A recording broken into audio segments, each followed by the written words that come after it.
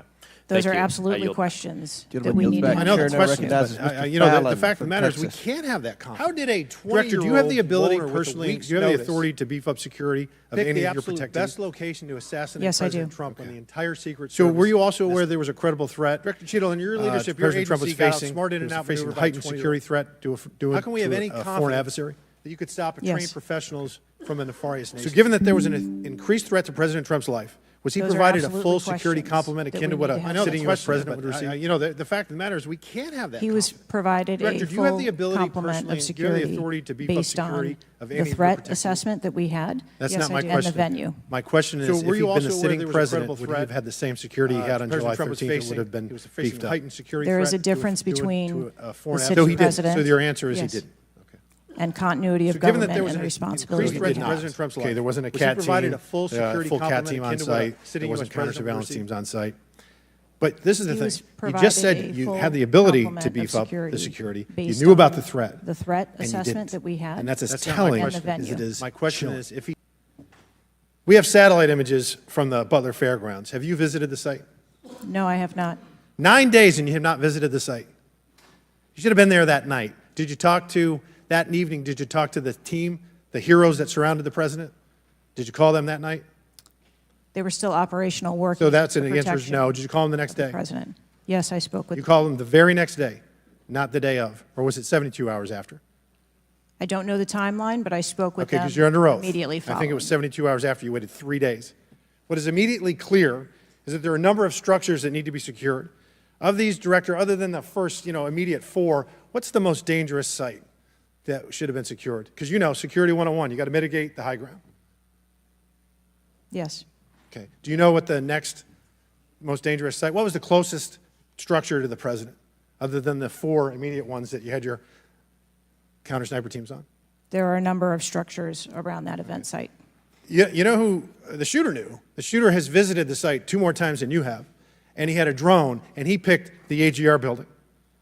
So you said, do you remember in an ABC interview you did that you didn't have people on the roof of the AGR building because you were worried about safety because of the slope? I recall that statement. Okay. Does the Secret Service have written policy you can share with us about slope roofs? No. Okay. So why'd you act like there was one? Because is it your practice to comment on enormous events of enormous national implications when you're ignorant of the facts? That's rhetorical. So here's this thing with the slopes. You go all the way up to like 1812, you can go to a 112, which is about as flat as you can get without it being completely flat.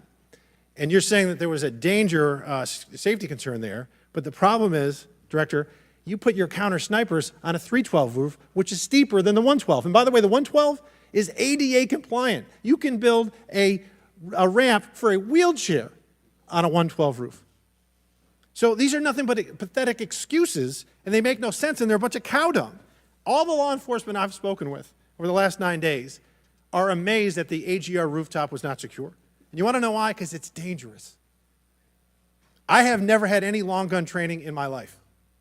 I own an AR-15, and last time I shot it one time my whole life. It was 6 years ago. That is until Saturday, where we recreated the events in Savoy, Texas. We recreated what happened in Butler. I was lying prone on a sloped roof at 130 yards at 6:30 at night. And I knew that he had a scope. I didn't know what kind, red dot or magnified. So I shot 8 rounds from both. You know what the result was? 15 out of 16 kill shots. And the one I missed would have hit the president's ear. That's a 94% success rate. And that shooter was a better shot than me. It is a miracle President Trump wasn't killed. Corey Comparatore's life is over because that damn shooter made it on the roof. And it wasn't the roof that was dangerous. It was the nut job on top of the roof.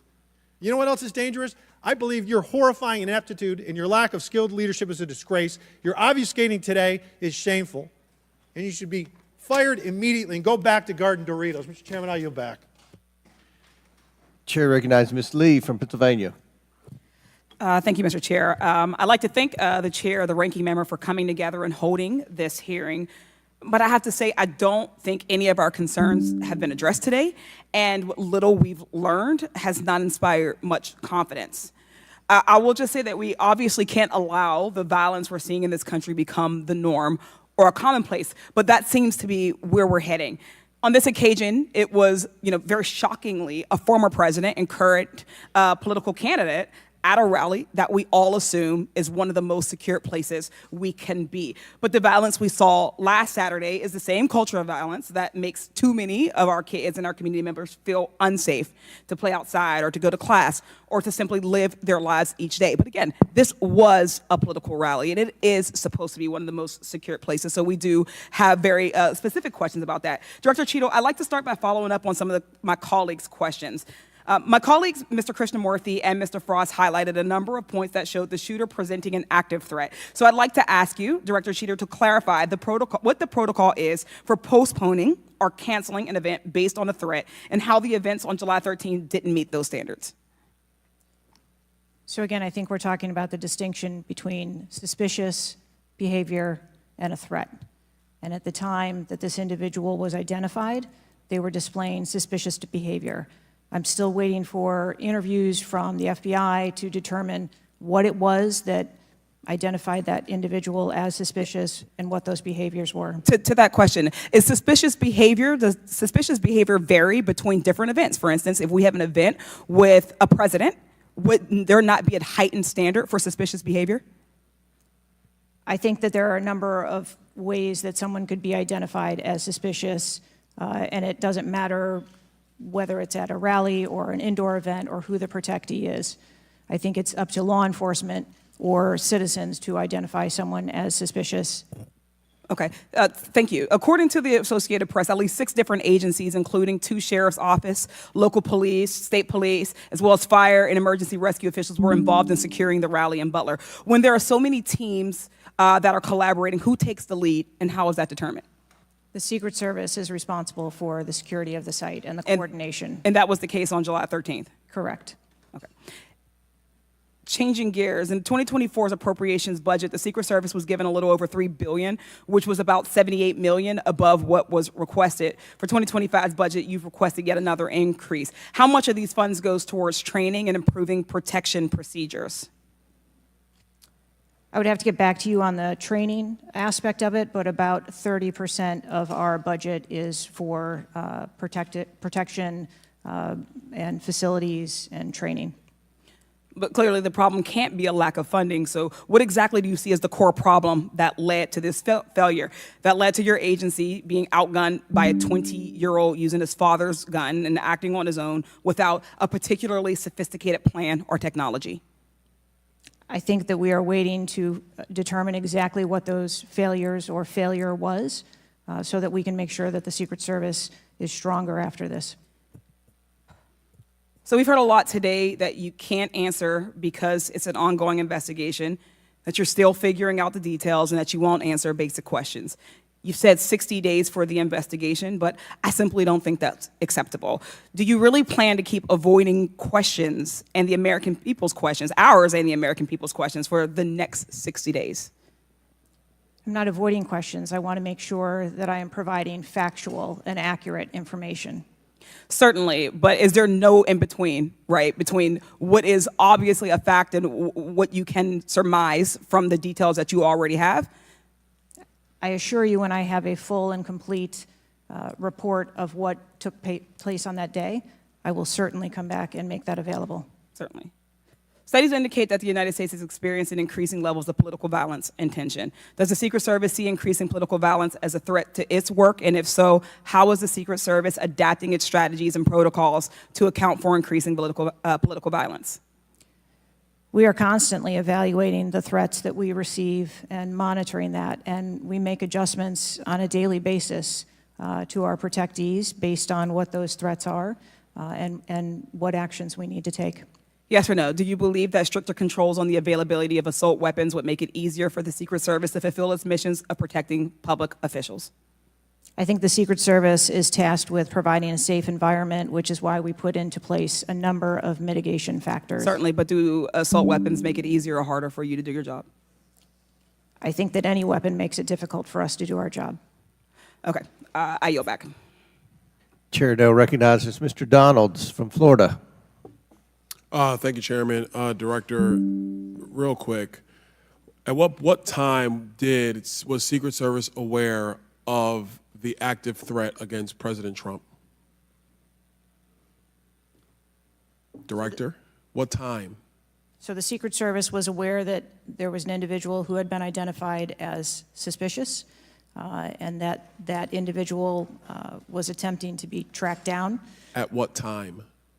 I don't have a specific timeline other than to tell Director, you, it's been 9 days. I At understand what that. time? I want to make sure that I give you factual information, sir. Director, have you talked to the agents on the ground that day? Yes, I have. You've talked to all of them? Mm-hmm. Your senior team has talked to every agent that was on the ground that day? Yes, we have. Have they all corroborated the same time they identified the shooter or they were made aware of the shooter, either by attendees in the crowd or a local police department? There are a number of reports of when those times were made. Was it 5 minutes before the first shot rang out? No. Generally speaking, was it 10 minutes before the first shot rang out? No. Was it 15 minutes before the first shot rang out? It was less than that time frame when it was identified as a threat. How many days before the shooting took place did Secret Service actually do their advance work to secure the facility that the rally was going to be held at? 5 days. In the 5 days prior, when the security advance team did their work, did they identify the rooftop as a potential threat? Again, I'm pulling those reports and that information. It's been 9 days, Madam Director. Did they notice a rooftop 150 yards away that was a potential threat, yes or no? I am certain that the rooftop was noticed. I am pulling the reports. What was the security parameters around securing that rooftop? What did they do? There was overwatch provided for that rooftop. Did overwatch fail? I am waiting to hear what the results of the investigation were so that I can identify where the failure was. Who did you talk to that was on the ground that day that was responsible for overwatch? What are their names? I'm not going to provide their names in this setting. Did you talk to the people that were providing overwatch that day?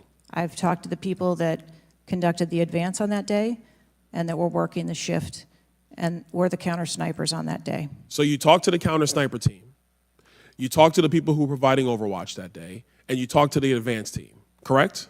Yes, sir. What did they tell you? We are putting together a comprehensive report so that I can identify exactly where the gaps and the failures. When the counter sniper team was on the roof, and they identified that there was suspicious activity on the roof in question, what was the chain of command's orders around the person on said roof? Because I'm quite sure somebody saw under your organization, the Secret Service, I'm quite sure somebody saw the shooter on the roof. So what was the communication through the chain of command to deal with said person? What I can tell you is that when the individual was identified by the counter sniper, they took one shot and neutralized that individual. But that was after the shooter already took a shot, is that correct? That is correct. So what you're saying now is that the Secret Service did not see the shooter on the roof until after the shooter took a shot? I do not have all of those details at this time. If you don't have those details after 9 days, Director, then what you're telling me is that you guys didn't see it. Is that correct? I am telling you I don't have all the details of the sequence at this time. Director, it's been 9 days. Either you have the information or you do not. Is that correct? We are still in the process of conducting interviews and an investigation. Some of my colleagues have texted me over the last couple days, bipartisan, about whether you should lose your job, and I've been quiet on that question because I wanted to see what you were going to do today. In my opinion, you do need to be fired immediately, and it is because this is gross incompetence. And the fact that it's been 9 days, and these are simple questions to answer, I'm quite sure if I asked any one of my kids if they got in trouble and I told them to give me the details, I would get more answers from them than I'm getting from you right now. And that's what's frustrating on a bipartisan basis, on a nonpartisan basis. This is a joke. And Director, you're in charge, and that's why you need to go. Mr. Chairman, I yield back. Chair now recognizes Mr. Goldman from New York. Thank you, Mr. Chairman. Director, I want to follow up and just understand a little bit why there is so much information about this out in the public, including some from you and your communications team, and yet you're here pursuant to a subpoena under oath in front of Congress, and you're unable or unwilling to answer some of those same questions. Can you just explain why you are answering so many fewer questions here than you have to the media? I'm answering the questions that I'm able to answer based on the fact that there are multiple ongoing investigations. But you have answered some of these questions previously, correct? To the public, to the media. Which questions? Well, did you have an interview with ABC News? Yes, I did. Okay. And did you explain the interaction between local law enforcement and the Secret Service, and that local law enforcement was responsible for securing the perimeter of the building where the shooter was? I said that the Secret Service is responsible for designing and implementing and executing the security plan, and that we rely on the assistance of our local law enforcement partners to assist us with that plan. Let me ask you something. Were you given any instructions about what you can and cannot answer here today? My ability to answer questions is solely reflective of the fact that there are multiple ongoing investigations, and I want to make sure that I provide accurate information that doesn't conflict with any of those investigations that are going on. So is it your view that you can't talk about anything that happened that day until those investigations are completed? My view is that I want to make sure that this committee and the American public gets correct and actual information. And so is it your view that that can only happen after the completion of the investigation? It is my view that when the investigations are complete, that we will be able to share that information. And how about before that? If I have factual information that I can share before that, I absolutely will. I'm guessing you have factual information as to when the suspicious photograph of the suspicious person was relayed to the Secret Service. There's a timestamp on that text message or whatever it was, correct? Sir, I'm sure you can understand that when you're dealing with text messages, emails, and other communications, the timelines don't always match up. Not really if they're time-stamped, but let me move on. Because you have acknowledged that this was a major security failure. Is that right? Yes. Do you acknowledge that it was a major security failure not to secure the rooftop of the building that the shooter shot from? I believe at this time that the rooftop was provided overwatch. I acknowledge that we are unaware at this time how the individual was able to access the roof. Overwatch meaning from other counter, sniper, other higher points? Correct. And so was it a failure then that when that shooter was on the rooftop, that Overwatch did not identify him before he fired his shots?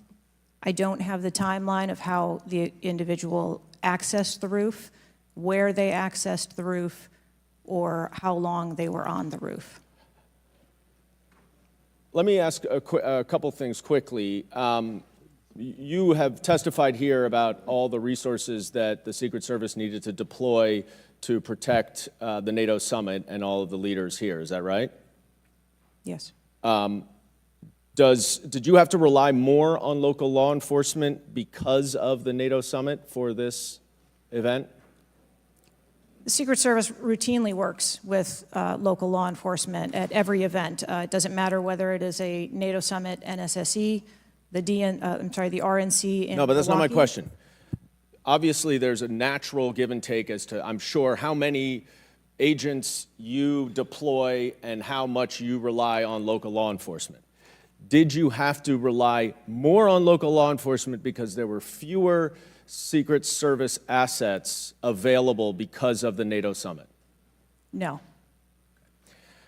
I hope we get answers before the completion. I don't like the fact that the media has received far more answers than Congress has.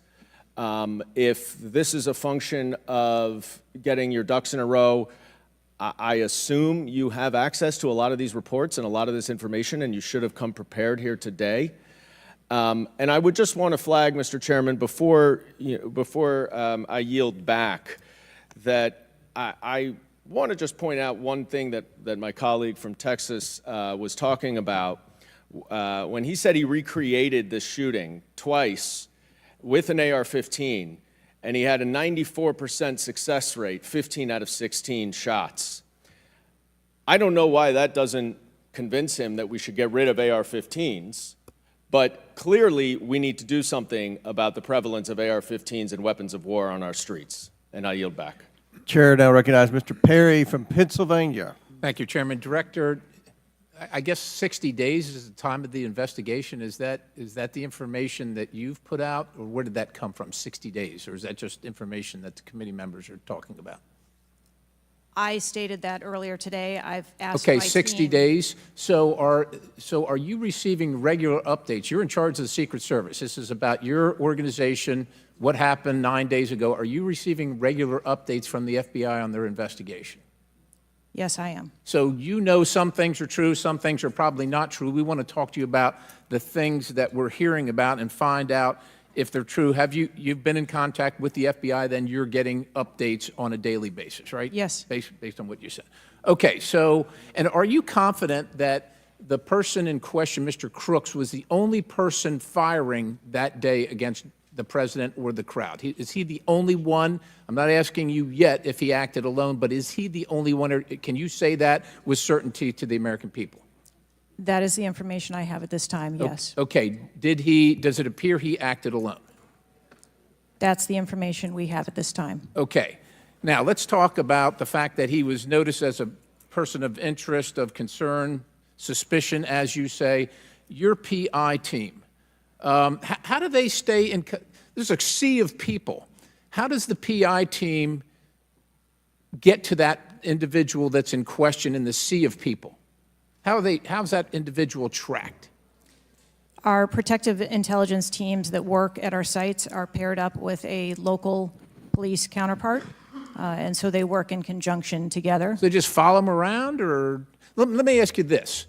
Looking at the site, you have multiple perimeters, right? You have the secure perimeter, the inside perimeter, you have multiple perimeters.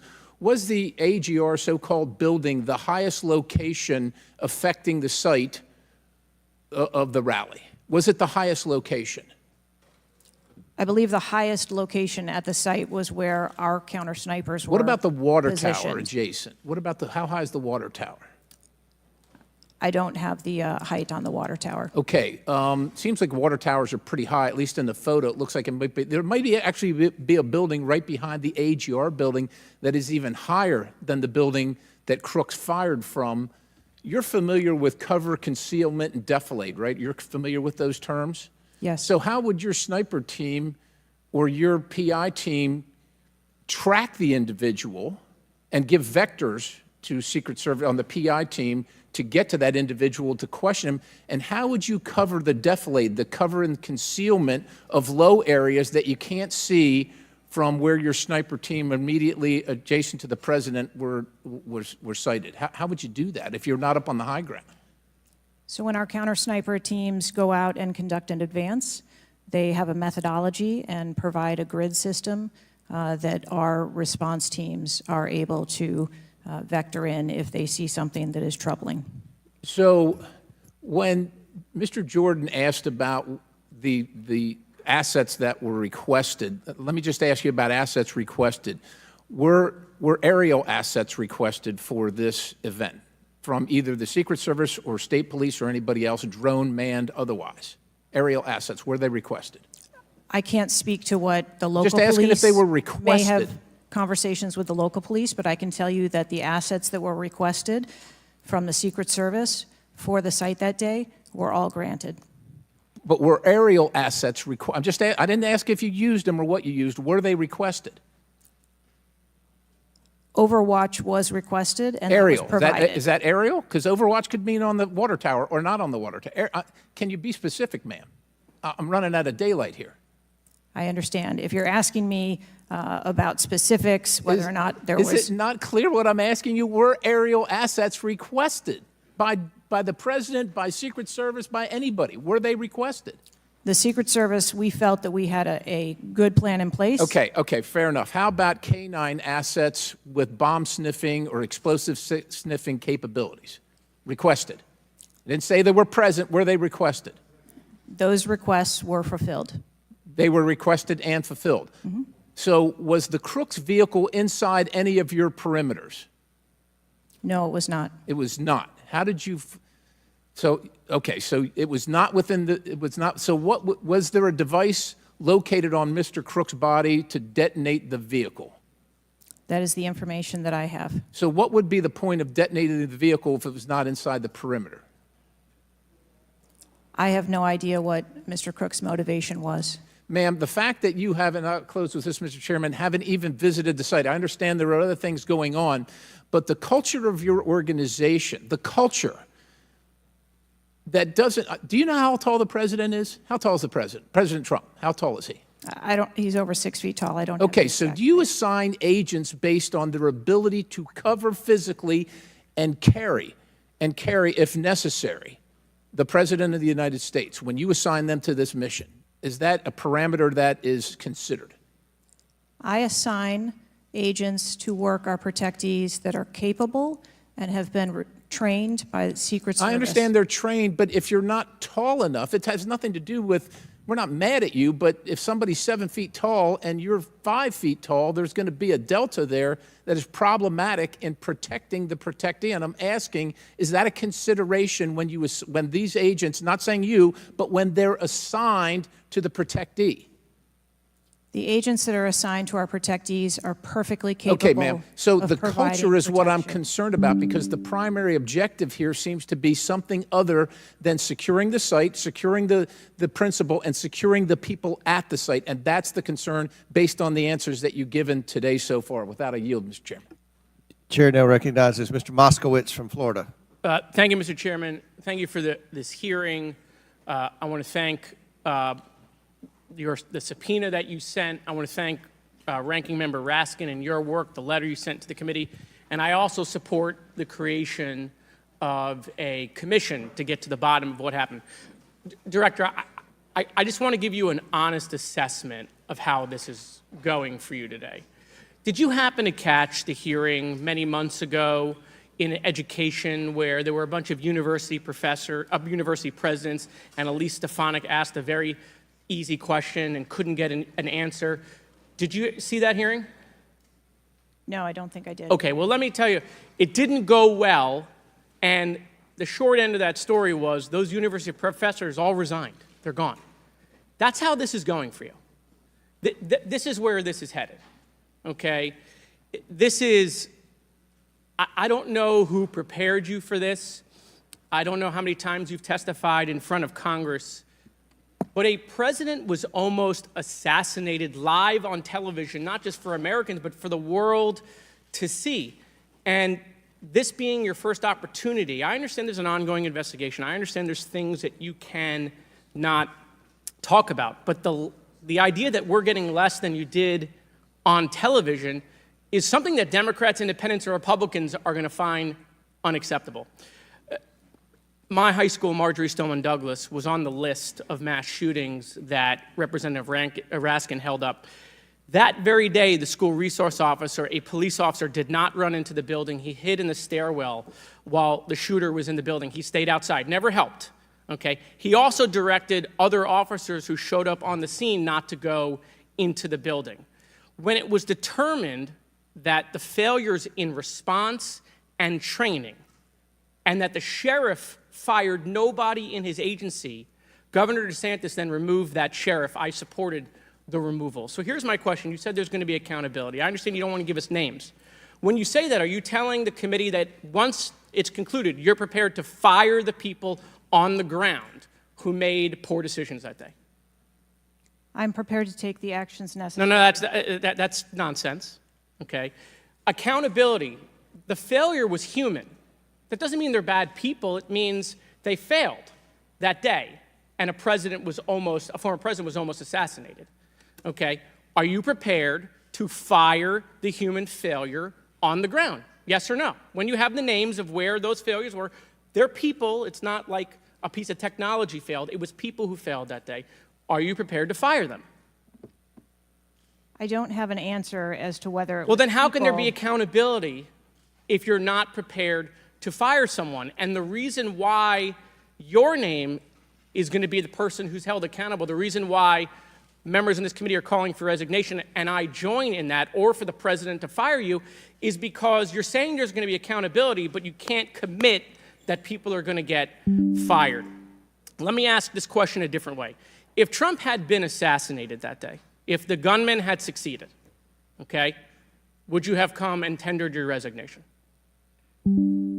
I would still be sitting here because I would want to ensure the integrity of the investigation. Totally understand. That's a fair answer, that you would have set up that process. But would you have had the honor to come in front of the committee and say, a president was former president was assassinated on my watch, there should be new leadership? I think that I have admitted that there was No, that's what I'm asking. Would you have tendered your resignation if he had been killed? That occurred on my watch, and I am accountable for that. Okay, but would you have tendered your resignation if he had been killed? I think that I've admitted that I've taken accountability and will take responsibility. Okay. Well, let me ask I want to follow up on Representative Connolly's question, in which he asked about guns, and you were not willing to commit that makes your job harder. This is not about the Second Amendment. If there were over 400 million guns on the streets, if all of those guns were machine guns, would that make your job harder to protect people? Again, I think weapons that are out there. If all of those guns were rocket-propelled grenades, would that make your job harder? Yes, sir. Yes. Okay, thank you. Perfect. This is not a trick question. Thank you. Okay. I won't ask the other 15 things I was going to do. I was going to do drone strikes, but it's okay. So that's all we were asking. It creates a challenging environment. It has nothing to do with the Second Amendment or people's rights, but it does make your job harder. So credit to Representative Connolly for asking that question. One last thing, Mr. Chairman, and I'll conclude. You know, there was a question asked, is an Iranian assassin more capable than a 20-year-old? And I have been tough on Iran. I probably have more resolutions on Iran than almost anyone in Congress. But I can tell you it isn't Iranians walking into schools and grocery stores and movie theaters and churches. It is 20-year-olds, right? And some of them are mentally unstable. And they have access to guns. And they're domestic terrorists. Someone talked about Christopher Wray. Christopher Wray has talked about domestic terrorism. And so, yes, we collectively come together on foreign threats, and I am not at all debasing the fact that there are foreign threats here and abroad, but there are domestic threats, and we have to get to the bottom of how we stop domestic terrorism, because it was a 20-year-old who walked into my high school and killed 17 people. He was plenty capable, and he was an Iranian. Thank you. Chair now recognizes Mr. Timmons from South Carolina. Thank you, Mr. Chairman. Director Cheatle, we've asked you a lot of questions and haven't really got a lot of straight answers. I have intentionally created a line of questioning that I think that you can answer. So the first question is, do you agree that the allocation of Secret Service resources should correspond with the risk profile of any given event? A higher degree of risk at one event should get more resources. Is that fair? That is fair. Okay. And when two events occur at the same time in the same geographic vicinity, that the risk profile of each event should be taken into account, and whichever event is greater risk should receive greater resources. That is correct. Okay, so I'm going to go over the Trump event. So this was publicly announced July 3rd, Butler, Pennsylvania. The venue is an outdoor fairground, open air, no existing security. The crowd size was expected to be tens of thousands. It ended up being over 20,000. There were general and specific threats from foreign adversaries. As the chairman of intelligence remarked, Iran has said they want revenge, as well as when President Trump was in office, he made a lot of people mad, terrorists to be included all over the world. And, you know, President Trump is the former president and the future president. So I would say that that is a fairly high-risk event. Would you agree? Yes. Okay, let's conversely, the First Lady had an event at a casino in Pittsburgh, just a few dozen miles away. It was a dinner for the Italian Sons and Daughters of America. It was publicly announced on July 10th. What's interesting is that the casino is actually extremely secure. They already have magnetometers existing prior to this event even being announced. It was in a ballroom. And the size of the crowd, a mere 400. There were no specific threats. There may have been general threats. And the asset is the First Lady. Those seem like there's a huge disparity relative to risk. Would you agree? Yes. Okay, thank you. Multiple whistleblowers and various media outlets have reported that the Pittsburgh field office of the Secret Service allocated 12 additional post-standers to the First Lady's event and 3 additional post-standers to the Trump rally. Is that correct? There were no assets that were diverted from the First Lady's Lady's No. This is a very simple question. I'm not asking if anyone was diverted. Did the First Lady's event that was relatively secure, especially compared to Trump's rally, get 12 assets? And did the First Lady's event get 12 assets and Trump's get 3 from the Pittsburgh field office? That's a yes or no question. If you don't know, don't answer it. I mean, if you don't know, don't answer it. The number of personnel that were allocated to both of those events were comparable to the risk at both of those events. Wow.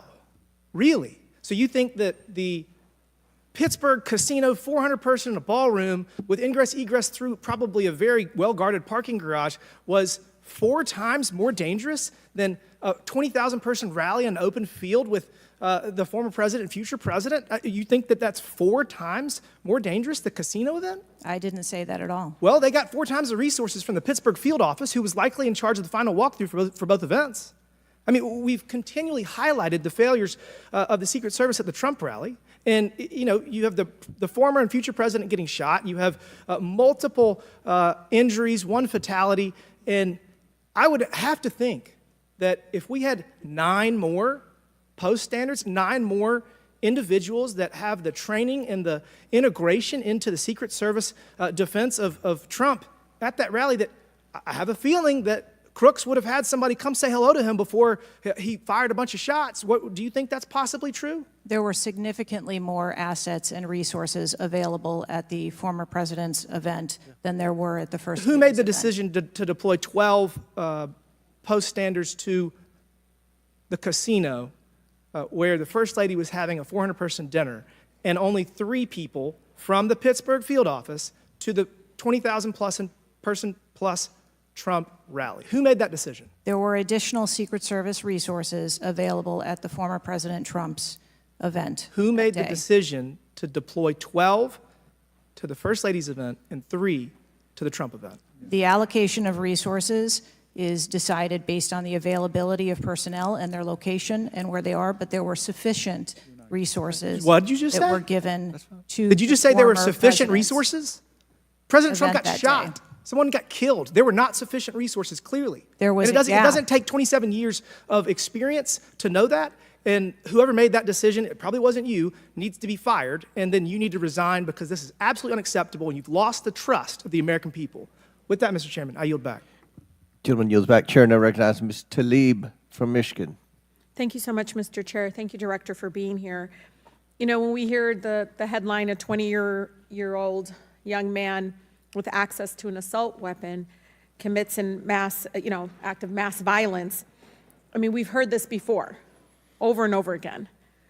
But the unfortunate thing is that my residents don't get a committee hearing. We have not had one committee hearing about the over 260 mass shootings that we've had, killing hundreds of people, injuring hundreds, changing their lives forever. And don't get me wrong, to many of my colleagues, I mean, I watched, and even the pool of blood, the screams, it was horrific. But it made me think about the images I saw after mass shootings at schools, grocery stores. I mean, I think of Buffalo, New York at a supermarket where a racist gunman killed 10 shoppers with an AR. In El Paso, AK-47 style assault rifle killed 22. In Florida, in Parkland, Florida, 17 students and teachers murdered, again with an AR. In Pittsburgh, at a place of faith, Tree of Life Synagogue, 11 murdered. And don't get me about Newton, Connecticut. which still breaks my heart. 26 murdered, including 20 elementary school children. This year in Michigan, we've had, Mr. Chair, 2 mass shootings. 21 shot in Detroit. One of the most horrific shootings we've seen. 2 killed at a splash pad in Rochester Hills, Michigan. 8 shot there. Again, an assault weapon used. But the difference here is the former president gets a hearing in his attempt to assassinate, but our residents don't get a hearing about mass shootings, about gun violence in our country. You know, Mr. Chair, I ask this wholeheartedly. You know, they don't have Secret Service to protect them. They don't. I don't have these mass agencies protecting our kids in the schools or the supermarket, movie theaters, or going to a block party in Detroit. I don't have that. We don't have that. But I can't believe we're just going to focus on that and not the fact that we're hearing yet again in the headlines a 20-year-old young man having access to an assault weapon, a weapon of war many of my veterans say they have to be trained to use. But he can get it, wasn't safely stored by the parent, grabbing that gun, and innocent lives were lost. Director, I know you got asked about this, and I think it's important, though, you know, for us to hear this. But how difficult is your job when there's such easy access to assault weapons in the streets? I think the job of a Secret Service agent and officer is incredibly difficult. I think the environment we deal with every day and the dynamics of the threat environment is incredibly difficult. These are brave men and women who put their lives on the line, and a day like we had on July 13th is a day that no one in my agency ever wants to have as their responsibility. It is an incredibly difficult job. Yeah, I immediately thought of the children in the audience. I mean, when you think about going to a rally with your family, again, their lives are forever changed. The incident are never isolated. I really believe these incidents are never isolated. And I know Detroit Free Press had reported that the 20-year-old Pennsylvania shooter looked up the 2021 Oxford High School shooting in Michigan. Can you comment on what information this shooter was looking up regarding the tragedy of Oxford High School, where it took 4 of our high school youth there? I'm sorry, I'm not able to. The FBI has those details. So you can't even tell us, I mean, was he looking at the type of weapon? How many? Yeah, unfortunately, I don't have those details. Do you have, I mean, did they share that with you, though? I don't have the full content of what his searches were. I think that they are still in the process of examining all of his devices. Okay. Again, you know, the impact, I want to be really serious about this. The impact on our families is more than just this political rally, Mr. Chair. We have to talk about this, even if we're in disagreement. Let's talk about it, because I've seen statistics that show that we could be saving lives now if we ban these weapons of war from being able to buy it at the local store down the street. I mean, we just can't continue to allow this to happen. And unfortunately, my residents are not former presidents of the United States. They don't get a hearing. They don't get Secret Service, any of that. And even among those that are expressing the failed in the system, they just deserve better. They truly do. Thank you, and I yield. Chair now recognizes Mr. Burchett from Tennessee. Thank you, Mr. Chairman. Ms. Cheatle, the shooter was set up on the roof of the AGR International building, as we know. Was the roof identified as a potential vulnerability days before the rally? To my knowledge, yes, it was. Were agents or officers inside the building? If so, what floor were they on? We had local police officers inside the building. The roof looks like it's a tin roof. How did no one inside that building hear someone moving on top of a metal roof? I don't have the details of all of the interviews that have been conducted yet. When will you have those? I have been asking, and I want to have that information as soon as you do as well. Okay, why did Secret Service fail to block the line of sight from that roof? I think that the Secret Service put together a plan where they were counting that roof in as part of their overwatch, and that was the plan that they had put in place that day. If you weren't going to put a security personnel on the roof, why not at least use drone technology or aerial surveillance to monitor the rally? There are a number of times that we do use drone technology. I'm not speaking specifically to this event and what was utilized or not, There are times when drone technology is available and helpful at events, and there are times when it is not appropriate. Do y'all use Signal? Do you personally use Signal to communicate with any official from the White House? Signal on your phone? On occasion, I'm sure that there are people that use Signal, yes. Okay. Do you use it to speak with the White House? Use Signal? No, I do not. Okay. When was Thomas Crooks first identified as a person of interest? Let me help you. At 5:10, he was spotted with a rangefinder at 5:51. And when did Secret Service notice him? Again, I don't have those specific timelines, but it was a relatively short period of time. Let me help you. 5:52. Ms. Cheatle, why was President Trump allowed on stage 10 minutes after the Secret Service spotted a suspicious individual? That seems to me to be the worst thing of all. All the breakdown in all this communication, all the BS you've been feeding us here today or not feeding us, that seems to be the question. So as I've stated before, there are a number of events where suspicious people may be identified. That doesn't necessarily... Ma'am, I submit to you, you got a guy who's going to be the next president of the United States. He's on stage. I've been to these events. We've all been to these events. A car backfires, and there's a 15-minute dadgum wait. That's not acceptable. Did the Secret Service tell President Trump they'd spotted a suspicious individual before he was shot? I am unclear as to what the communication was with the former president at that time. I'll take that as a no. Did y'all deny President Trump's request for more security, yes or no? And when was the most recent request for additional security? The rally request for security, all of those requests were fulfilled. And were there any personnel redirected to Jill Biden's rally? No. Who made the decision on the direction of agents at either one of those rallies? I'm unclear as to your question on the direction of the agents. I said, who directed those agents to be at Ms. Biden's rally or President Trump's rally? The specific agents. So there is a methodology in which agents are available for assignments, and they are assigned based on either geographic location or logistics or flight. Ma'am, I appreciate all that, but that methodology about got President Trump killed. Was the security detail guarding President Trump a temporary detail? The personnel who are assigned to the former president's detail are assigned to him. Why was there a different detail on the opening night of the convention than the detail that was guarding him in Pennsylvania? The president has a very large permanent protective detail assigned to him. They work shift work, and so it could be that people you saw at the rally were not working the same shift the day that he was. I can assure you, ma'am, somebody that's a lot shorter than the president was not at the convention, and the people that were cowering down behind the mass of agents that were on top of the president were not in the convention hall. At least I didn't see them. You can't seem to answer a single question about an ongoing investigation, ma'am, and you don't know when the information will be released publicly. Are you waiting for the administration to sign off?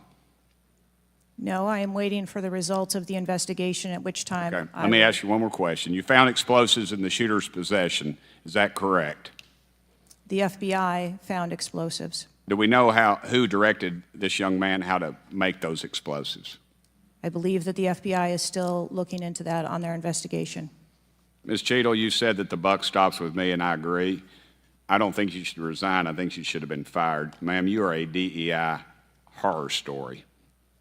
I've told my daughter multiple times, my wife and my daughter, we talk to her all the time about how she's going to succeed in life. She'll succeed in life by achieving. Ma'am, you have not achieved today. You've let the American public down. If it was up to me, you'd be gone. Thank you, Mr. Chairman. Chair now recognizes Mr. Crockett from Texas. Thank you so much, Mr. Chair. And let me just pick up where my colleague from Tennessee left off. Director Cheatle, was the incident on July 13th due to DEI, or rather systemic failures in communication and potentially safety protocols? The incident on the 13th has nothing to do with DEI. The incident on the 13th has to do with a failure or a gap either in planning or communication. Thank you so much. In fact, I have a few articles that I will enter into the record once I wrap up that actually acknowledge a number of women specifically for their valor in their service, whether it's been in various levels of law enforcement. But, you know, I want to stick here for just a second, because earlier you had a conversation in which there was a discussion about training. And I want to talk about training, and I want to talk about the fact that there's been a little bit of dancing around as it relates to this being a suspicious person and this being a situation that was perceived to be a threat. And it seems as if there's a different analysis that takes place. One of my questions has to do with if you have any bias training that your officers undergo. And the reason that I ask that, because as a civil rights lawyer, I have learned so many times in having to deal with law enforcement that there usually is not a perception of a threat when it is a young white male, even if they are carrying a long gun. Yet a lot of times, at least in this country, when it comes to law enforcement, there is a perceived threat just by somebody having a little bit more melanin in their skin. So I'm curious to know, because a lot of times, one of the things that we have consistently pushed for on my side of things, and when I say my side, is once we are looking at a tragedy in which law enforcement made an error, is the bias training and whether or not our officers are getting it. So I'm curious to know, in some of the training that you talk about that is part of your budget, has bias training been part of that? Yes, it is. Okay, thank you.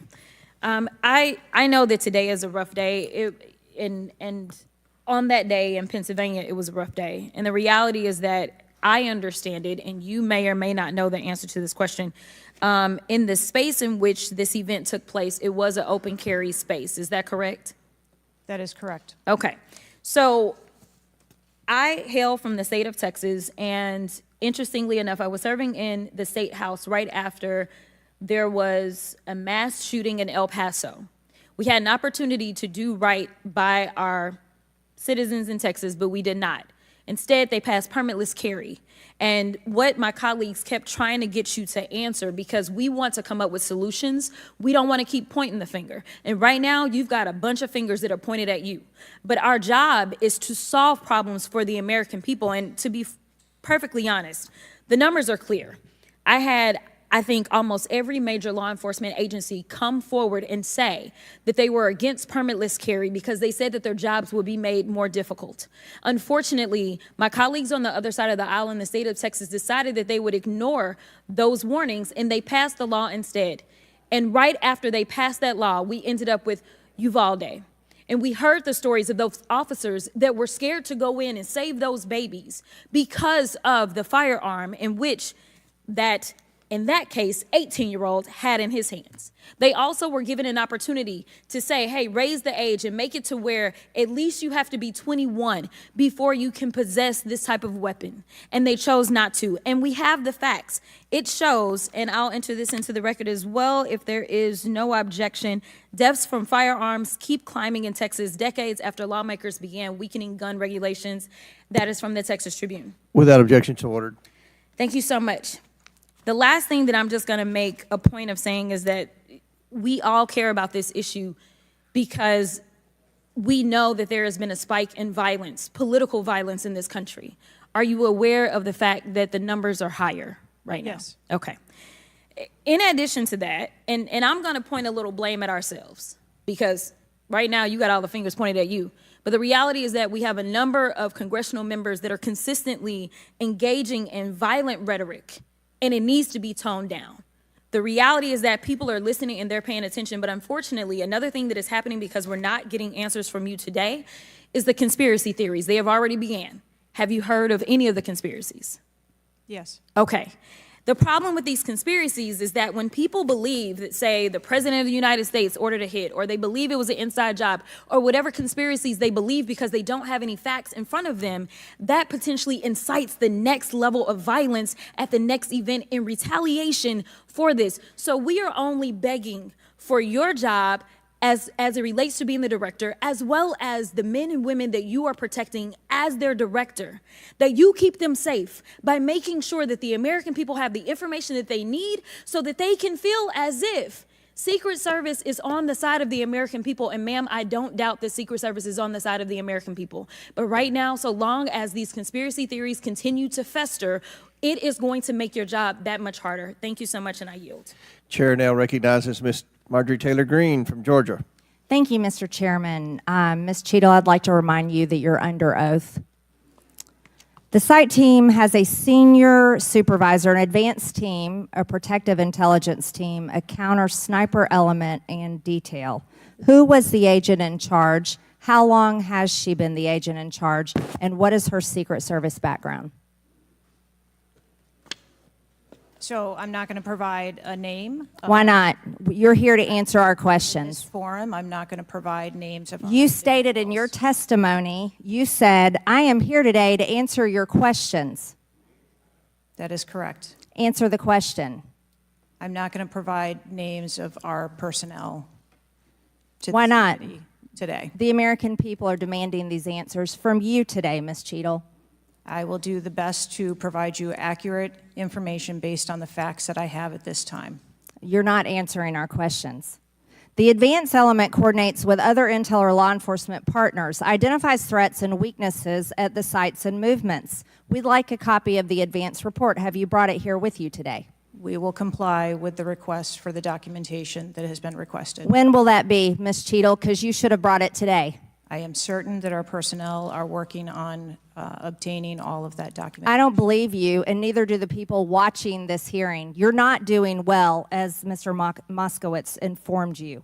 You've been sitting here for over 3 hours, and I have you know the entire country is demanding you resign and demanding that you be fired if you do not resign. Things are not going well for you. You need to answer the questions.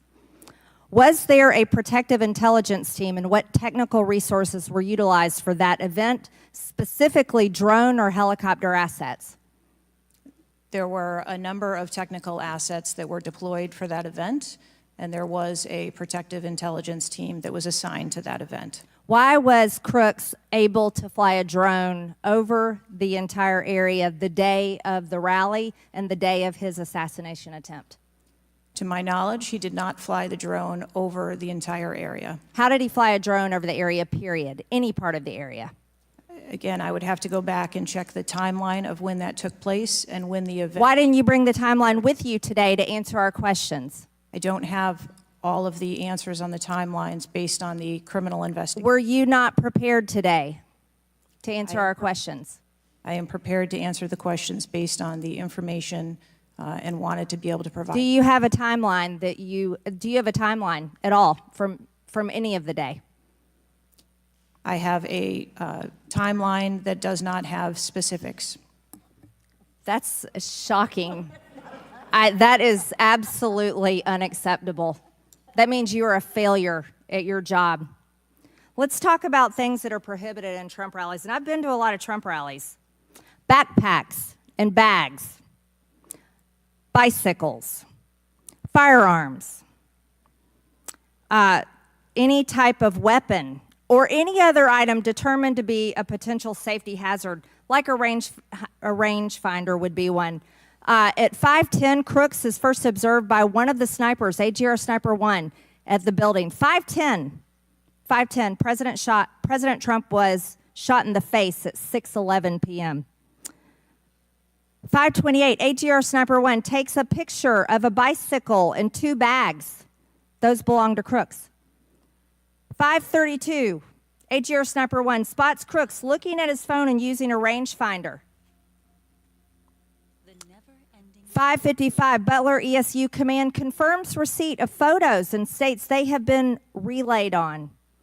6:05 p.m., AGR Sniper 1 later communicates that Crooks is seen moving northeast in direction of Sheets and that Crooks has a backpack. 2 minutes before the shooting, while President Trump has been allowed to take the stage, people see Crooks laying on his stomach in a sniper position on the roof, and they're yelling he has a gun, and they are trying to alert law enforcement and Secret Service.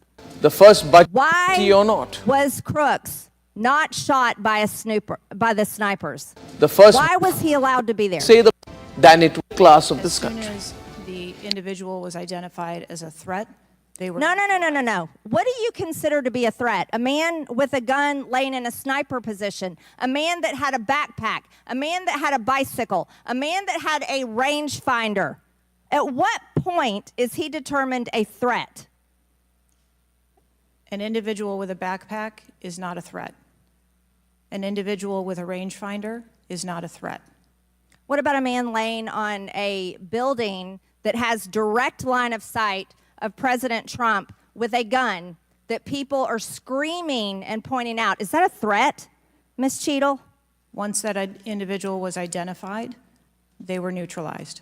No, they were neutralized.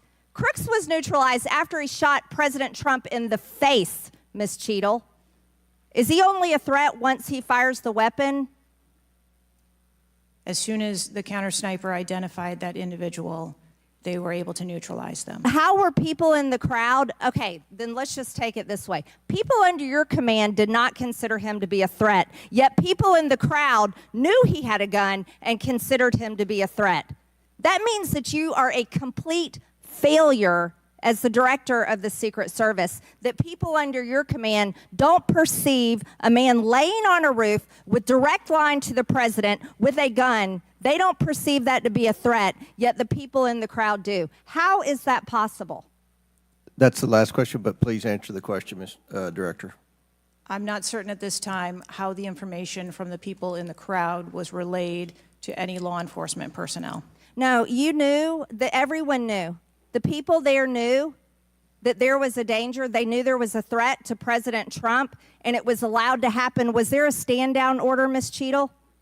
Was there a conspiracy to kill President Trump? Absolutely not. Then how did this happen? And why are you still sitting here not turning in your letter of resignation? Last question, but please answer, and then I'll recognize Ms. Presley. Please answer the question. That is what we are investigating to determine. We're waiting for your letter. We are waiting for your letter of resignation, and you really need to consider doing that before you leave today. Chair now recognizes Ms. Presley from Massachusetts. Thank you. No one, absolutely no one should fear for their life at a political rally, in a classroom, in a faith house, or in their home.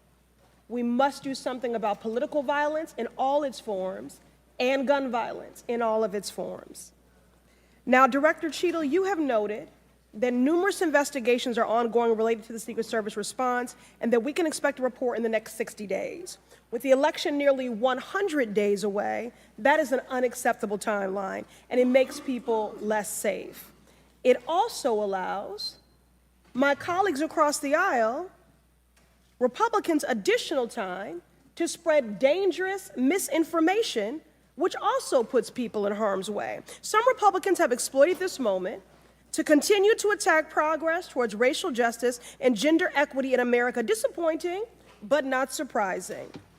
I hesitate to repeat their racist and sexist tropes, but in summary, Republicans have wrongfully and shamefully stated that hiring women and people of color hindered the response to the shooting. Now, this is part and parcel of Republican strategy to constantly attack necessary diversity, equity, and inclusion efforts, to undermine the contributions that women, people of color, the disability community, and others make to this country each and every day. The first budget of the...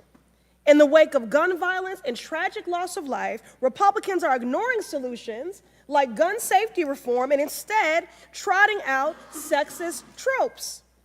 Can't say I'm surprised.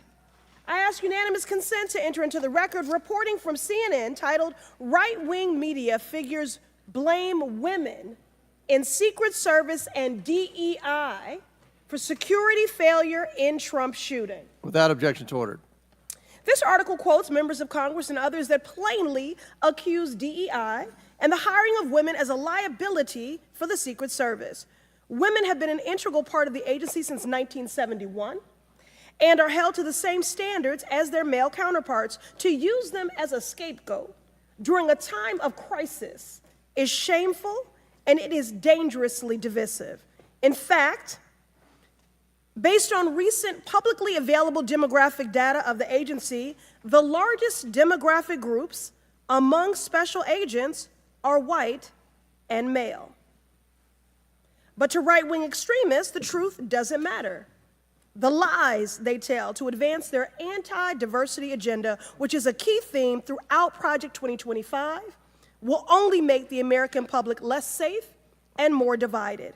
And every day, Director Cheatle, that you fail to give us answers, they are given more oxygen to make their baseless claims that women and people of color are responsible for tragic events. And that is dangerous too. Thank you. And I yield my remaining time to Ranking Member Raskin. Thank you to the distinguished gentlelady from Massachusetts, and thank you for those trenchant insights. I wanted to make the point that you were making and several of other members were making to bring it into sharp relief here.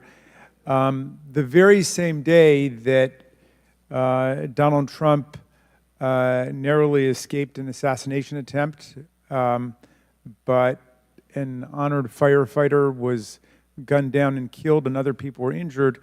There was another mass shooting that day, just several hours later in Birmingham, Alabama. 4 people killed and 10 wounded in a nightclub shooting. And you might think, oh, that's some kind of freakish coincidence. Not at all. We have more than one mass shooting a day in America. They are so commonplace now that they are barely reported in the national news. It's, of course, local news in Birmingham, Alabama, that 4 people were killed and 10 other people were shot and seriously wounded, being treated at the hospital. These things are a nightmare for the families of the victims who've been killed, for the families who have to take care of people who've been seriously injured and wounded.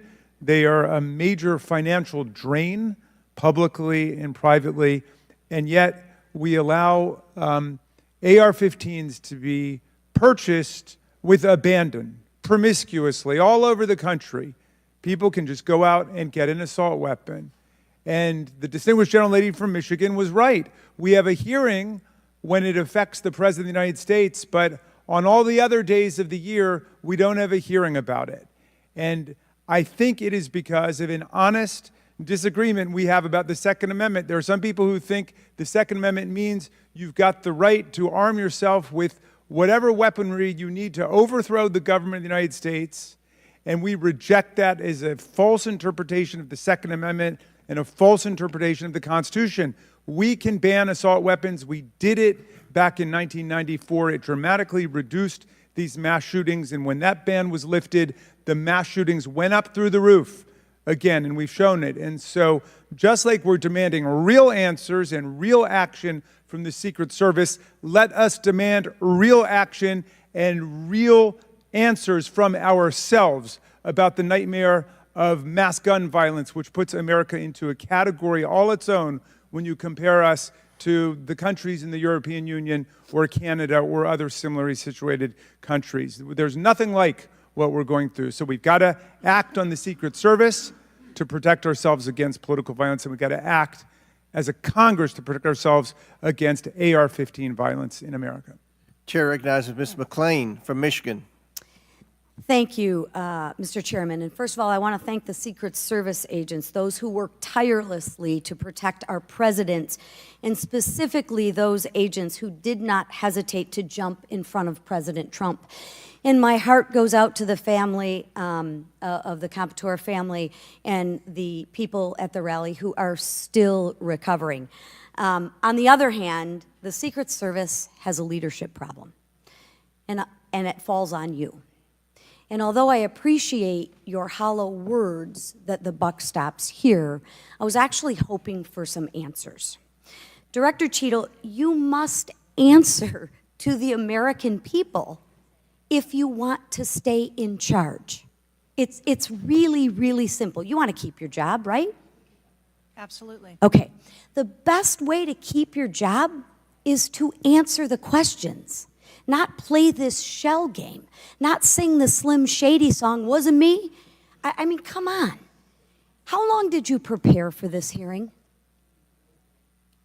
I've been preparing for this hearing over the weekend and into last week. Okay, 5 days, 6 days? As soon as I was notified And how long was that? about this hearing, Okay, 4 days? I began preparing. 4 days, 3 days? I'm not sure the date that I got the letter asking me to be here. What are you sure of? Are you sure the color of your hair? Are you sure the color of your suit? I'm just, like, tell the American people, what are you sure of? You don't even know when you started preparing for the hearing? I mean, the biggest hearing of your life, and you have no clue? You can't remember when you started preparing for this hearing? Can you understand why those words seem hollow to the American people who are supposed to entrust their faith in you?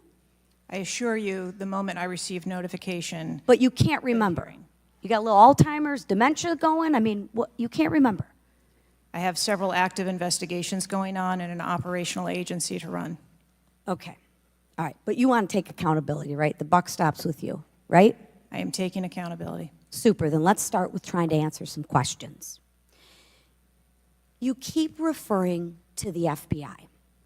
When asked how many shell casings were on the roof, you referred to the FBI. When asked if there were explosives in the car, you referred to the FBI. When asked if Crooks was acting alone, you referred to the FBI. See a common theme here? I can go on and on. My question is, who at the FBI should I speak with? Wait for it. Wait for it. The FBI is responsible for the criminal Is there a name? I'm not certain. I'm not certain. Who at All the right, here we go. FBI I'm is not running the certain. I don't know. Let me ask a different question. Have you been in communication with the FBI? Yes, I have. With whom? I speak with the director and the deputy director. Okay.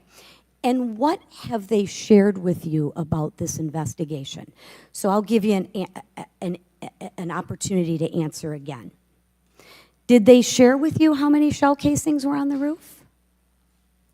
They have shared with me the evidence. Did they share with you how many shell casing were on the roof? Yes. Okay, how many were there? I would refer to the FBI for their How investigation. many were there? And their information that they need to share in their investigation. So they've shared the information with you. You just don't want to share the information with us, correct?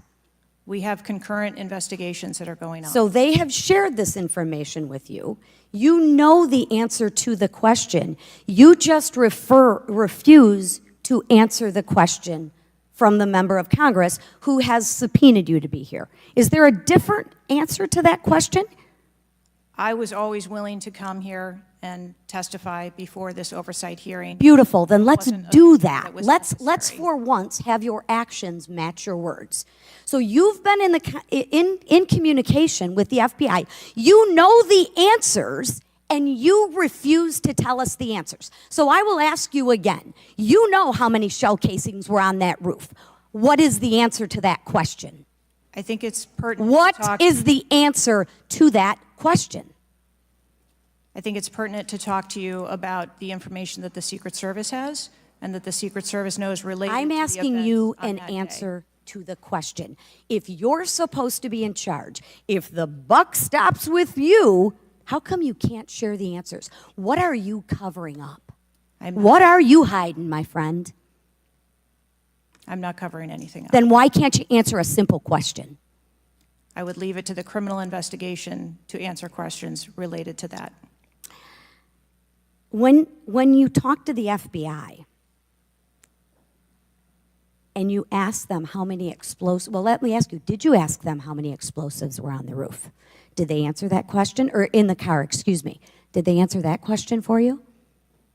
Yes. Yes. So you know the answer to that question that my colleagues have asked you. But again, you refuse to give us the answers. You're playing this wasn't me. Well, I submit to you, if you can't, and it's not a can't, it's a won't.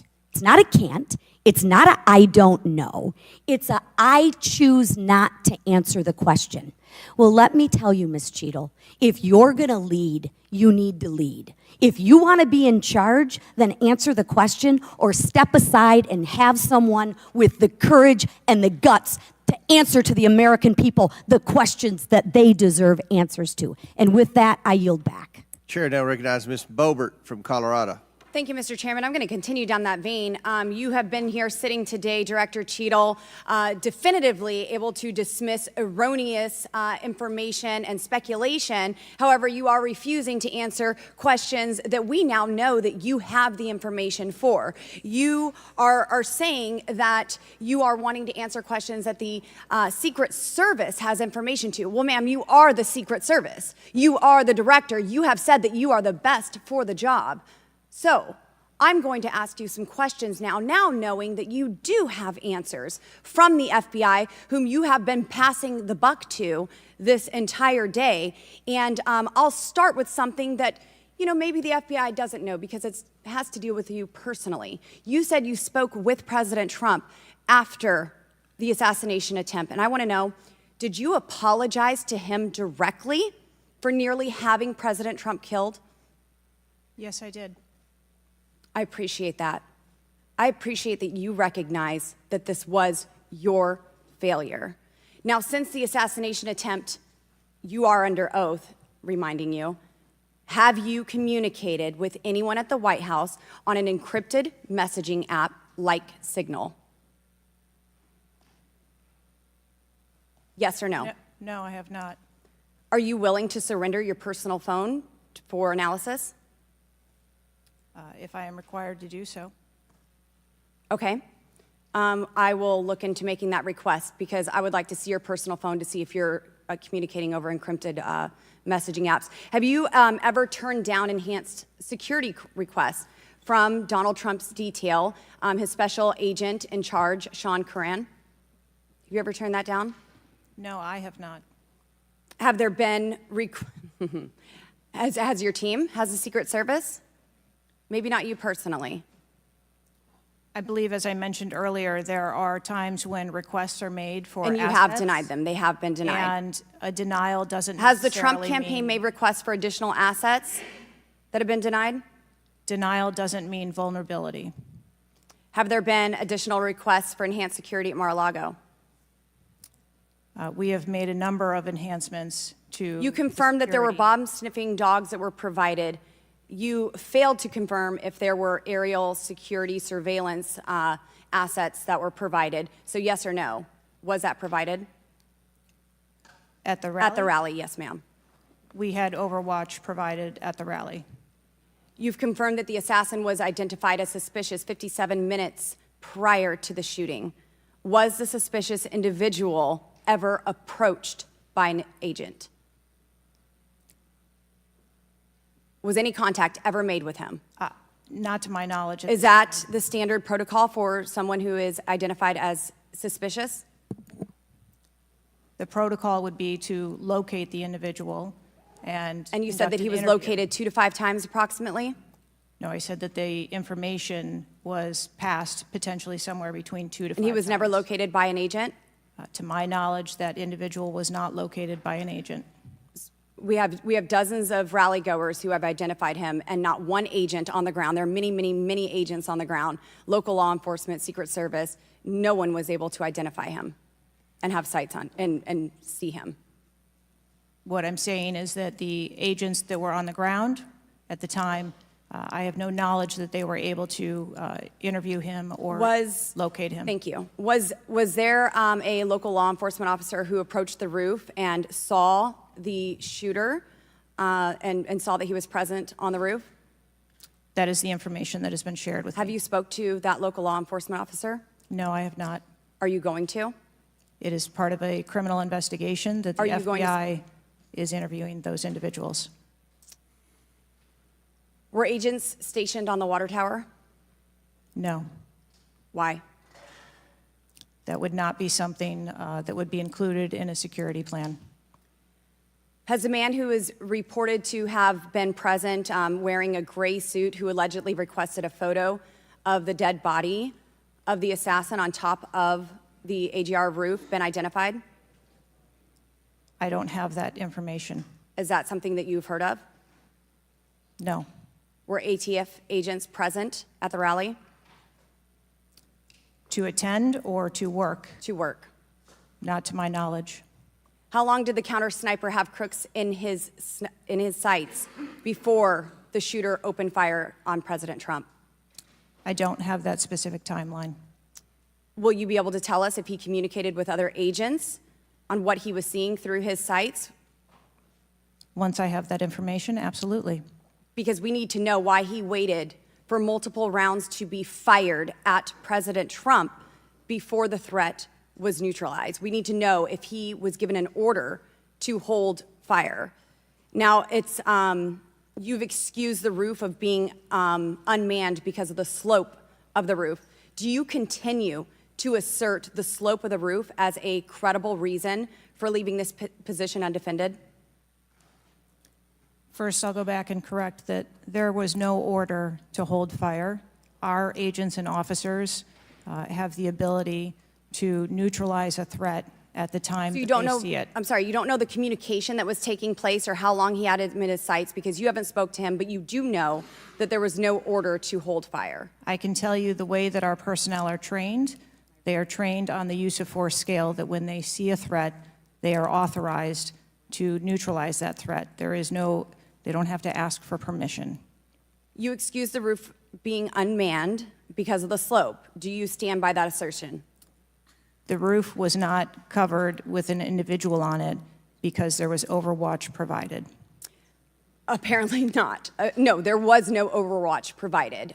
This is very evident. President Trump was shot. A man died. There was no oversight provided. I find this rather maddening, especially now knowing that you do have answers from the FBI, who you have been passing the buck to this entire hearing, not answering a congressional hearing, members of Congress, while you are under oath and under a subpoena. I find it maddening that the director, that our country has come centimeters away from oblivion under your watch. You have answers. You are refusing to give those to us, directing us to the FBI, and this entire thing is a waste of time. You are responsible for the loss of a life and the shooting that took place on President Trump. You do need to resign. This is bipartisan. You need to be fired. You do not need to hold this position. You are not the best for this job. I am over my time, but I cannot tolerate your watch any longer, and I'm going to continue to call daily for you to be removed from your position, ma'am. Chair recognizes Mr. Fry from South Carolina. Thank you, Mr. Chairman. Director Cheatle, how long have you been with the Secret Service? 29 years, right? That's correct. And how long have you been director of the Secret Service? Just under 2 years. During your tenure as director under the Secret Service, I know we're here today to talk about the assassination attempt on President Trump, but how many other security lapses have occurred with protectees under your watch? I don't have a specific number, but there have been some lapses. There have been other lapses. Was one of them Jake Sullivan? Yes, sir. What happened there? There was an individual who was able to access Mr. Sullivan's residence. His residence? A protectee, somebody was able to break into his house. And what happened? Did anyone get fired because of that? There were individuals who have been reassigned. Reassigned. What other steps have taken? What I'm seeing, what other incidents have occurred other than Jake Sullivan?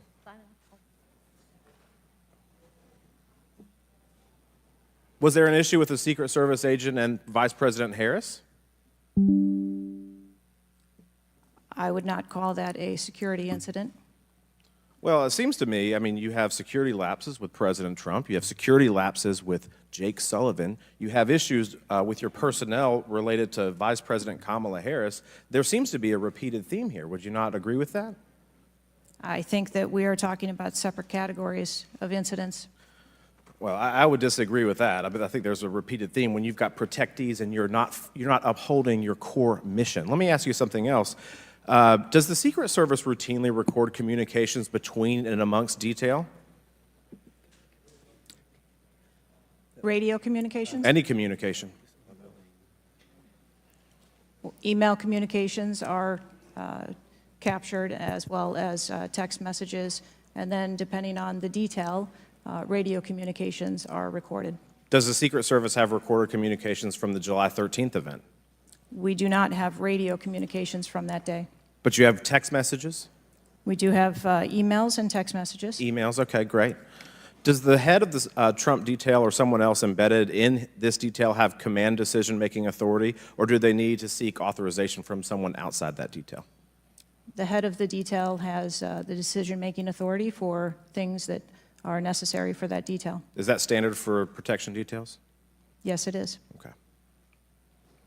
Let me ask you something.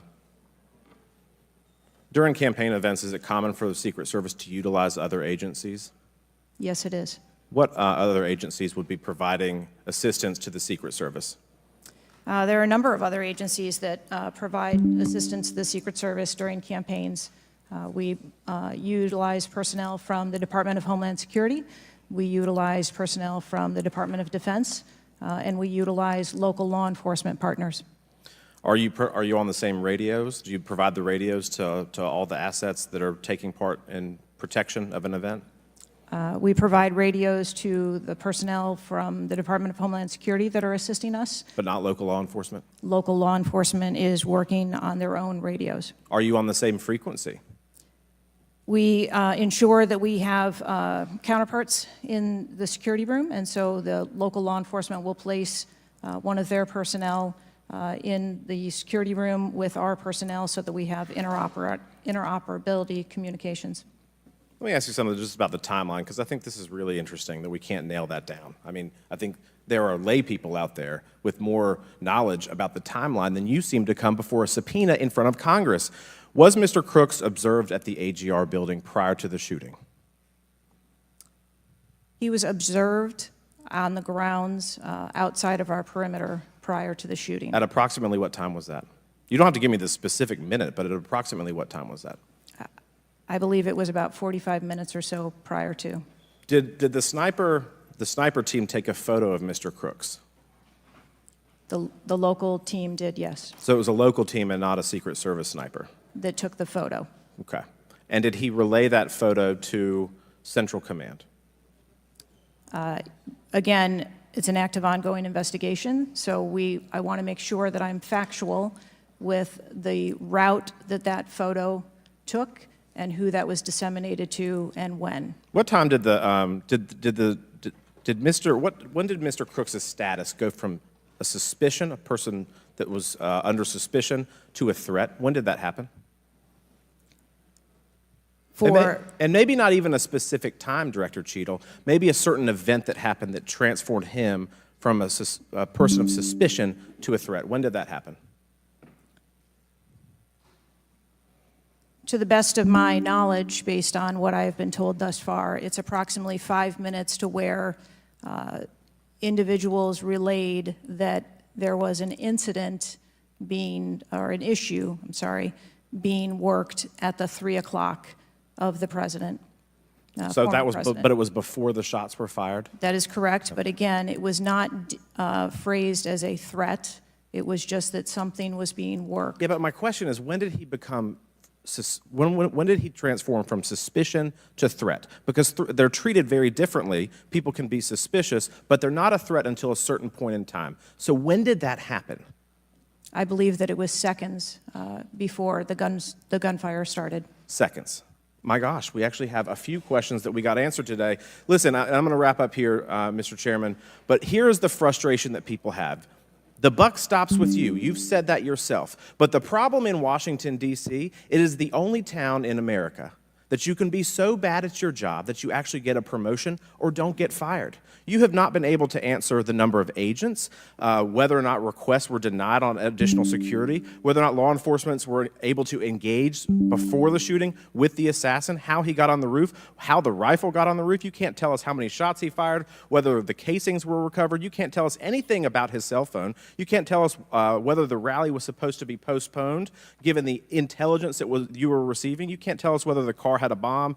You can't even tell us his motive. And the American people are incredibly distrustful because it has taken 9 days to even get a scintilla of evidence out of you. Maybe if I was CNN or ABC or NBC, I would have gotten much more thorough and accurate information, but we have not received that in a subpoenaed hearing. in front of this Congress. That is why the American people are frustrated, and I echo the bipartisan calls on this committee and all across this country that you should resign, or maybe when the president wakes up from his nap, he can fire you. Thank you, Mr. Chairman. Chair now recognizes Ms. Luna from Florida. Director Cheatle, can you please give me the names of the individuals who are in charge of your con-op for the rally? I'm not going to release names. Can you give me the today. titles? And how many individuals? No. Nothing? We had a full advance team that was responsible for advancing How many the site. people are the final approval authority? There are a number of people Can you that give me a are number? engaged in approving Can you the give me plan. a number?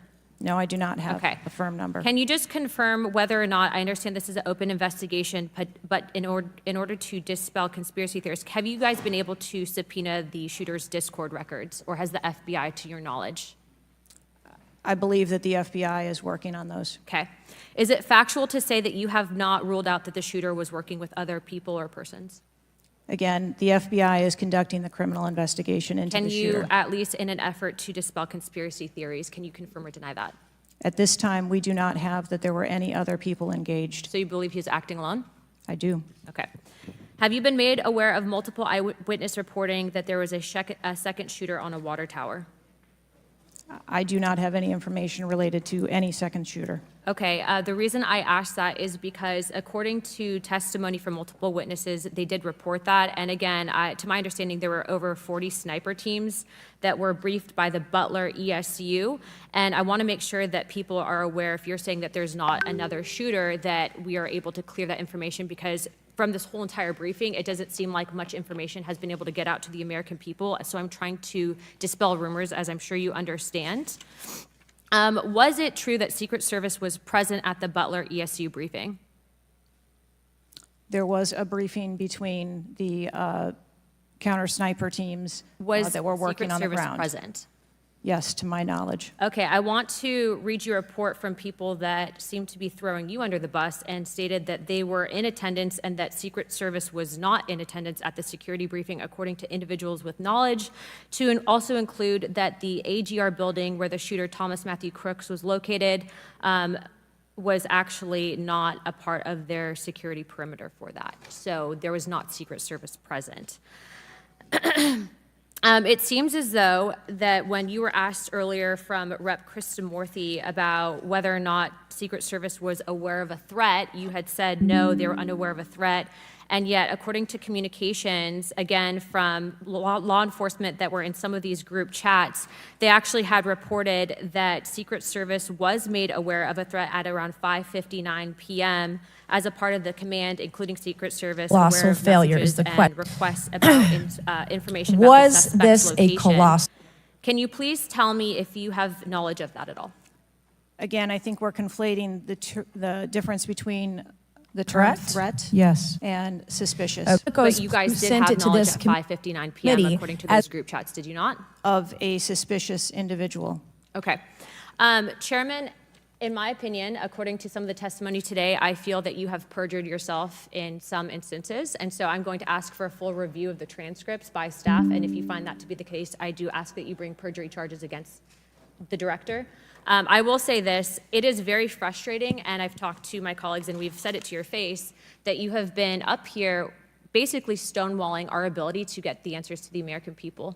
And what I will also say is that every single member of Congress does not feel Was it a safe colossal? with you in charge. You have heard that, and I think that we are all sitting ducks with you in directing the Secret Service currently. But more importantly, it sends a message to our adversaries that we are not protected, and we are one of the strongest countries in the world, so you have essentially made us a less safe country because of it. As a result of that, I'm asking you to formally step down. I share my same opinions as my Democrat colleagues, and I also think that your efforts to bring forward a full investigation and report in 60 days is unacceptable.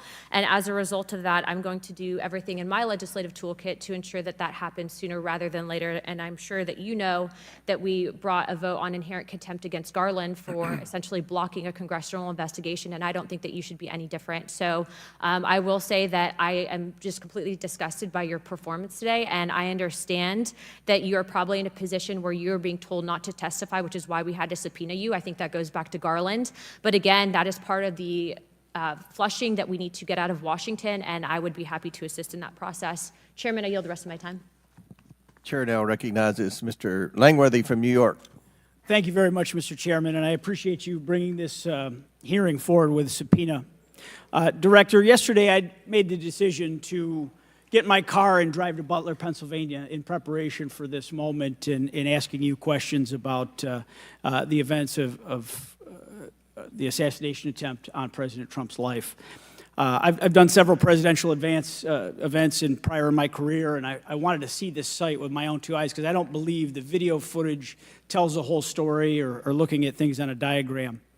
And I was absolutely appalled when I went to the site, when I saw the fact that I could have stood on the roof of that building, the AGR building, and hit that podium with a 9-iron, and I'm a lousy golfer.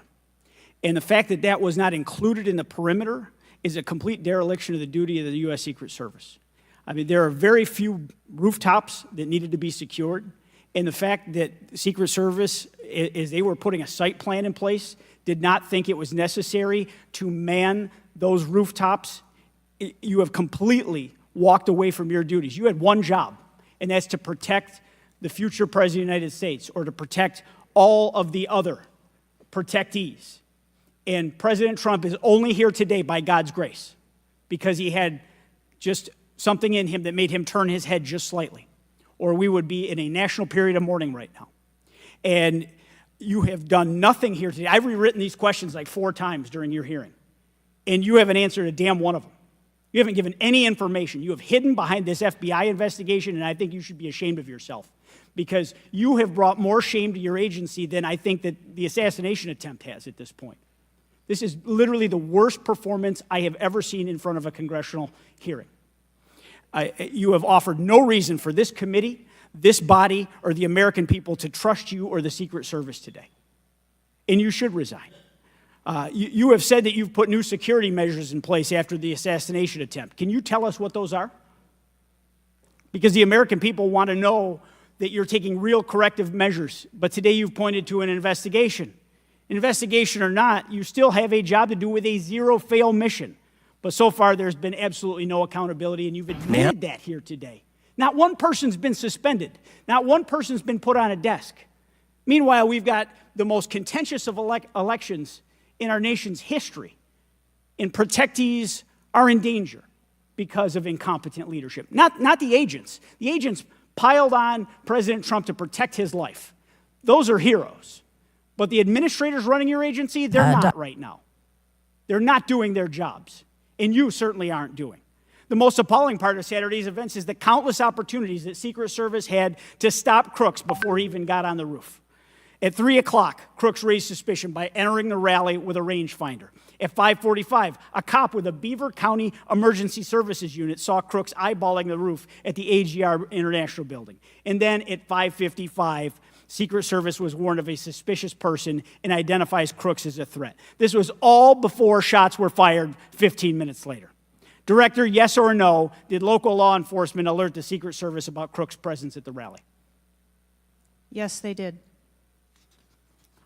The shooter came to attention of law enforcement almost an hour before President Trump went on stage. Law enforcement alerted the Secret Service of the shooter. Over and over, you've said there's a difference between a suspicious individual and a threatening individual. Can you explain what the shooter needed to exemplify to be called a threat? So I'm not clear as to what identified him as suspicious to the individuals who originally clarified him that way. For the Secret Service, for an individual to be determined to be a threat, that individual would have to be seen with a weapon or capable of doing some sort of harm to our protectees. I mean, Director, an individual walking into a rally with a rangefinder, scoping out an unprotected rooftop, and he reportedly flew a drone over hours before. It sounds like a lot more than suspicious, especially at a presidential rally. Your operational lapses, your resource management, and poor judgment nearly resulted in the assassination of President Trump. I mean, the dereliction of duty here is just appalling. The fact that you haven't visited Butler is just maddening to me. That you're not taking this job seriously. Many people here have called for your resignation. I've introduced a resolution here into this body that hopefully will get a vote this week calling on the president to fire you, ma'am. You have not done your job. You have put two black eyes on your agency, and you need to go. Mr. Chairman, I yield back. Gentleman yields back. Chair now recognizes Mr. Burleson from Missouri. Director Cheatle, I just want to kind of get an idea of what you can answer, because outside of what the FBI is responsible for, you have full responsibility for the Department of Secret Service. So the question is, what is the mission? Who defines the mission? Our mission of the Secret Service is to protect the President, the Vice President, their immediate families, presidential candidates, the former presidents, and those by executive order. And we also have an investigative mission. And those are well defined? Yes, they Everyone within the agency understands the mission? Yes, they do. What about protocols and standards? Who defines the protocols and standards? We have a number of protocols and policies in place for the various missions that we have. So would it be safe to say that you failed the mission, the ultimate mission? I have stated repeatedly here today that there was a failure. What about specific failures within protocols and guidelines within the agency? Again, I am certain that the investigation that is being conducted internally as well as the external investigation. You said earlier in the hearing that there was either a communication, there was errors in communication or in operations. Could it be both? In both errors in operational decisions and errors in communications? I think the investigation potentially could identify both. So I want to talk about communications. Representative Boebert asked earlier about using encrypted apps, that you said you've not used, I guess, Signal. Have you used any encrypted app to communicate from your personal device? I do, on occasion, use encrypted apps to communicate. So you use some form of an encrypted app to communicate with people within the federal government? With local law enforcement? Whom are you communicating using the encrypted apps? Many times it's with colleagues and associates. So you're communicating with colleagues on a personal device? There are times that the Secret Service, when we work internationally with some of our partners, that they don't have the same texting capability. And you're not able to do that with your government-issued device? Recently, we have been able to install some of those apps on government devices. Okay. Let's talk about some of the things that we can get access to. I'm actually shocked that you are using your personal device and encrypted communication tools. I think that might be the most shocking thing that I've heard today. I didn't expect for you to say that. We have requested, this committee has requested multiple documents. And this is not, under the purview of the FBI, this is under your purview. We requested a complete list of all law enforcement personnel, including Secret Service, Department of Homeland Security, local law enforcement with the roles in protecting the president. And we requested that for us to receive that by July 18th. Did you provide that? I believe that our agency is in the process of collecting all documents. So you have not provided it. How long does it take to determine who the personnel were that were on site? We are collecting a comprehensive list of all the documents that have been requested. We also requested all the audio and video recordings that your agency, not the FBI, but your agency has in possession related to the event. Did we receive those? Have you provided those at all? We are in the process of collecting all documentation requested. You're in the process, but you have not. Any memorandums or any internal communications related to the event? We requested that you provide that. Have you provided any of that? We are in the process of collecting the information that has been requested. Okay. So when can we expect to receive these documents? How long does it take to determine who was on site, who was being employed to be there to protect the former president? When can we expect that? How many days does it take to provide that information? We want to make sure that we have a comprehensive accounting of all of the documents that were engaged in that day, and we will make them available as soon as possible. I think transparency is the key here. It's shocking to me that we are communicating in a encrypted app to colleagues. I'm almost certain that violates some federal laws. I would like to clarify, you didn't ask me whether my communications were government work related or whether they were personally related. You're communicating with colleagues. I don't communicate government business with colleagues on a personal device. I communicate on my work device. Are you using an encrypted device on your work device? I am not. No encrypted apps? No, I do not. Okay. Thank you, Mr. Chairman. Chair now recognizes Mr. Waltz from Florida. Thank you, Mr. Chairman. Madam Director, please, I'd like to direct your attention to this video. And I sincerely appreciate the clarity on this. Can we turn up the volume, staff? I just want to ask you, because this has popped up. Republican Congressman Mike Walz, he said on social media on Saturday, and I'm going to read this for you because it does talk about you, Secretary. I have very reliable sources telling me that there have been repeated requests for stronger Secret Service protection for President Trump denied by Secretary Mayorkas.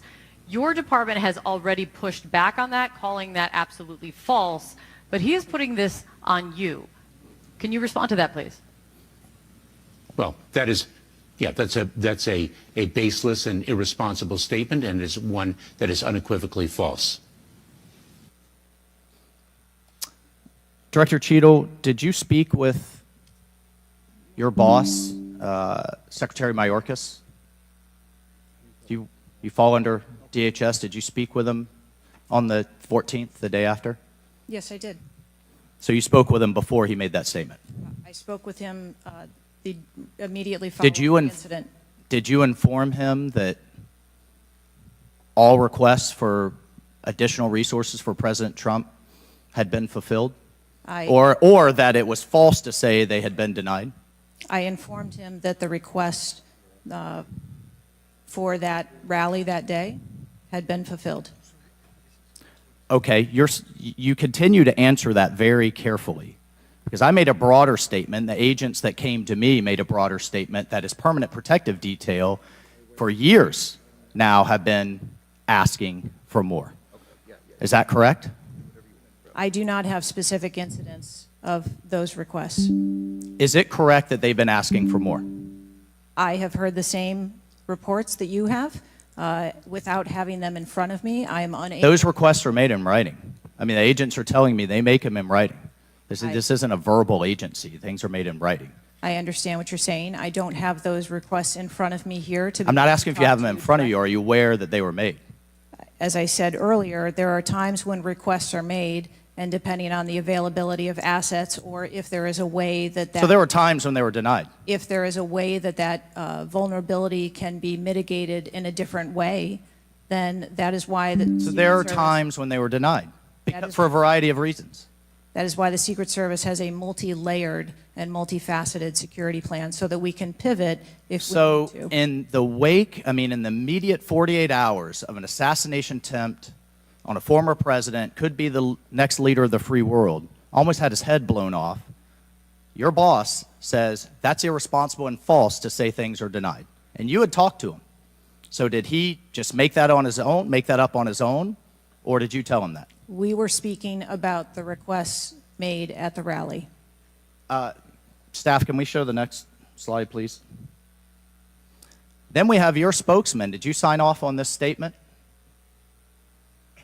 That there's an assertion that a member of the former president's team requested additional security resources and those were rebuffed. This is absolutely false. In fact, we added protective resources and technology and capability as part of the increased campaign travel tempo. But next slide, please. Next slide, please, staff. We have the Washington Post article that then says we now have senior Secret Service officials saying there were at times when it was denied. So which is it? Again, there have been a number of conversations going on here. Did you sign off on that spokesman's statement? The spokesman's statement, I believe, was related to requests that were made. Did you sign off on it? for the requests that were made at the rally. Did you sign off on the statement before it went out? I sign off on my press spokesman's statement before they go out. I would hope you would in the wake of an assassination attempt. Yes. You did. Categorically false that any requests were made. You signed off on it. Thank you for that. Thank you for that clarity.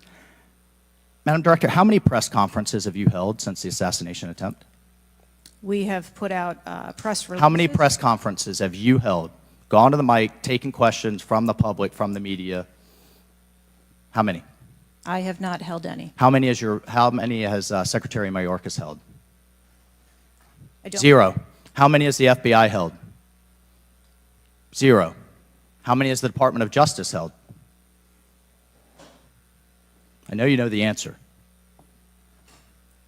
I believe there was a press conference in Butler after the incident occurred. By local law enforcement, not by you and not by the Department of Homeland Security. So this is how misinformation flies. I mean, in the darkness, in the absence of information. Now we have 9 days later before a congressional committee, we all represent almost 1 million people, and you still don't have answers. Are you aware that national news anchors are saying this was a hoax? On national television, they're saying, no, the president wasn't shot, it was flying glass. Are you aware of that?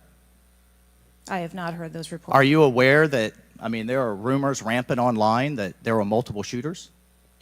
Yes. Are you aware that because the shooter had overseas encrypted platforms in Belgium and New Zealand and in Germany, that a lot of people are speculating there could have been foreign involvement, logically? Are you aware of that? Yes. And have you done anything to disabuse any of these notions today? No. You haven't. Madam Director, I would fire you, regardless of the failure, I would fire you just how you've handled it since. You should have been the first to the mics to say, America, world, I want to assure you we're going to get to the bottom of this. I want to assure you full transparency. Our agency clearly had major gaps here, and I want to personally take responsibility and accountability. You should have been the first, standing alongside Secretary Mayorkas, and I would even go so far as to say have daily press conferences, updating everyone on what we know. But you haven't had any of that. What are you hiding behind? I am not hiding. Because you're making the situation worse. I think you've heard that on a bipartisan basis here. You are making this situation far worse in the absence of information. Let's move on. This is truly astounding. I want to be clear, because you keep dodging the issue. Has President Trump's permanent protective detail requested additional assets over the last few years? He is clearly not your average former president. He's not Jimmy Carter in an old folks' home. He's not President Bush painting out in his barn. He has multiple residences, a lot of rallies. He's very publicly engaged, and he has a foreign threat in addition to domestic threats. Have they requested additional resources? That's the last question, but please feel free to answer. Thank you, Director. Thank you. We have continued, as I stated earlier, to increase over the past year the assets that are at the former president's residence and supplied to his detail. Mr. Chairman, if I could just ask for one more indulgence. It is clear you have not been to Butler, Pennsylvania. Leaders lead and should be on the ground. You have not been there. Instead, you went to the RNC, but you weren't originally even going to go there. Where were you originally scheduled to go besides the RNC, a national special security event? I was always scheduled to go to the RNC. Mr. Chairman, I would like to enter into the record that the director was scheduled to go to Aspen, hobnobbing around with, I don't know what liberal elites go to Aspen. That was where you were originally scheduled to go to speak at a forum. I was scheduled to go to the RNC. I was going to leave the RNC for 24 hours and return back to the RNC. I hope, as your predecessor, Julie Pearson, with a security incident on the White House and under the Obama administration and Reagan's Secret Service detail lead, I will hope you would have the dignity for the sake of the agents in the service to resign. Gentleman's time's expired. Thank you. I'd like to enter a few things into the record. First of all, the remaining articles that Mr. Biggs was wanting to enter into the record, without objection, so ordered. Next, I have a written statement from Representative Mike Kelly of Pennsylvania. His district includes Butler, and he has a written statement that we'd like to enter into the record without objection, so ordered. A bipartisan 114th congressional report titled United States Secret Service, an Agency in Crisis. This was prepared by former Oversight Committee Chairman Jason Chaffetz and former Ranking Member Elijah Cummins. And lastly, the issue subpoenaed compelling Director Cheatle's appearance at today's hearing without objection, so ordered. That concludes our question segment. I want to thank the Director for your testimony today. I now yield to the Ranking Member for closing remarks. Thank you very much, Mr. Chairman. And Director Cheatle, I also want to thank you for your patience over the course of what must have been a very long and trying hearing for you. It has been an unusually encouraging hearing and an unusually depressing hearing. And what's encouraging, Mr. Chairman, is that we came together to issue a strong statement deploring and categorically denouncing political violence in America. And I also didn't see any daylight between the members of the two parties today at the hearing in terms of our bafflement and outrage about the shocking operational failures that led to disaster and near catastrophe on July 13th, 2024. What is depressing is the extraordinary communications gap between the Director of the Secret Service and Congress. And I don't want to add to the Director's terrible, horrible, no good, very bad day, but I will be joining the Chairman in calling for the resignation of the Director, just because I think that this relationship is irretrievable at this point, and I think that the Director has lost the confidence of Congress at a very urgent and tender moment in the history of the country, and we need to very quickly move beyond this. But what I will say, Mr. Chairman, is that I took this hearing to be about two major policy failures, and one policy failure is the one that got the vast majority of the attention, which was the failure of the Secret Service to effectively respond to a gunman on a roof within 150 yards of a presidential visit and speech.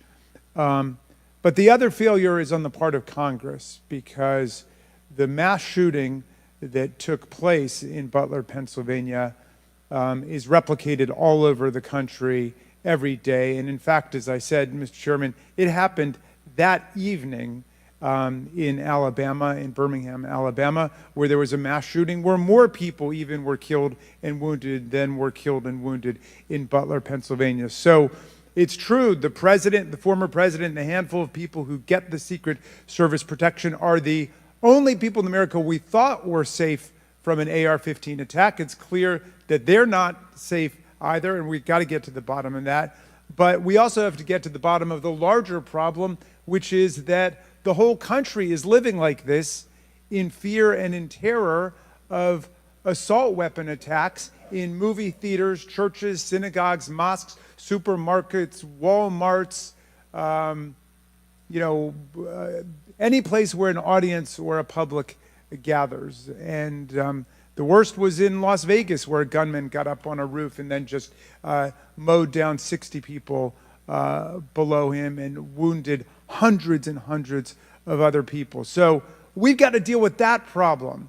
Yes, we've got to move as swiftly as we can to deal with the problems of the Secret Service, but the broader problem is still there. And I just wish to the heavens that our colleagues that could get together on the question of presidential security against an AR-15 attack could get together on the question of public security against an AR-15 attack, because all of us are vulnerable. All of our families are in danger by this, and the rest of the world doesn't live this way. And we have to look to see how uniquely strange it is that we allow 20-year-olds to access AR-15s, weapons of mass destruction, and show up in public places to endanger other people. And I hope, Mr. Chairman, we can work together on that with the same spirit of bipartisan commitment to the public safety that was exemplified here today. And I yield back to you. Ranking member yields back. I'll deliver my closing remarks.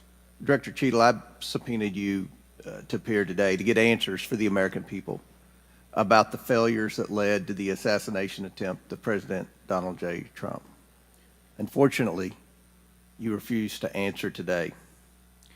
And this committee is not known for its model of bipartisanship, but I think today we came together unanimously in our disappointment for your lack of answers. You've stated that the FBI will investigate and give a report, and you estimate 60 days. We've been waiting for months and months for lots of different bits of information from the FBI. We have no confidence in the FBI. The majority of this committee has no confidence in the FBI. I sincerely hoped that the hearing today would give not just Congress confidence in the Secret Service, but the American people would have confidence in the Secret Service. We don't have confidence, not just in Congress, but I don't believe the American people tonight when they go to bed are going to have confidence that the Secret Service is the best it can be at protecting President Biden, at protecting the First Lady, at protecting President Trump, at protecting their families. That's what the primary role for the Secret Service should be. And some people have said and speculated, well, there needs to be more money and more employees.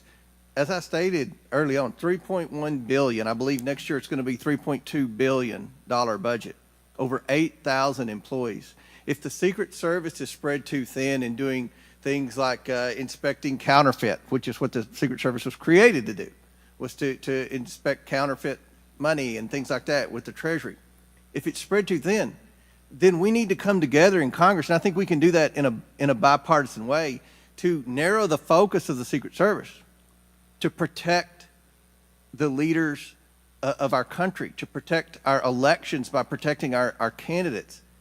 And I don't believe we have any confidence that you can do that as the leader of the FBI. I sincerely hope that we would adjourn this committee hearing and have confidence not just in the Secret Service, but in you as director of the Secret Service. But we do not. Taking responsibility requires a lot of things. It means providing transparency. It means answering simple questions. It means providing a specific timeline of July 13th to this committee and the American people. I mean, it's been 9 days. There were people that were demanding that we have a hearing the next day or 2 days following the shooting. And I said, no, we need to give the Secret Service ample time to be able to answer those questions. 9 days. 9 days. And I don't think we answered very many questions that the American people have. I don't think there was I've never said this before, and I've presided over a lot of hearings. I don't think there was one question asked by anyone that the average American hasn't already asked at a diner or at church or at a ball game. The American people have questions. They deserve answers. Congress deserves answers. You were subpoenaed today to provide answers, and ma'am, you did not do that. So, as Ranking Member Raskin stated, he and I will be sending a letter requesting that you submit your resignation as a step toward accountability in what happened.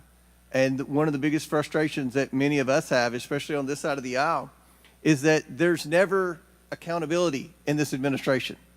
And when you look at the debacles prior to July 13th, I mean, it would be hard to beat the withdrawal in Afghanistan, the debacle there, and no one was held accountable. To this day, no one has been held accountable for that. But here we have clearly video showing people notifying the police, and the police are blaming the Secret Service. The Secret Service are blaming the police. Homeland Security is blaming everybody. But at the end of the day, after this hearing and after our request for information, we don't have any answers for the American people, and we don't have that confidence that you can lead the Secret Service to restore the confidence. And again, I commend the ranking member for joining with me in the letter asking your resignation, and we certainly hope that you will take that to heart. With that and without objection, all members have 5 legislative days within which to submit materials and additional written questions for the witness, which will be forwarded to the witness. If there's no further business, without objection, the committee stands adjourned.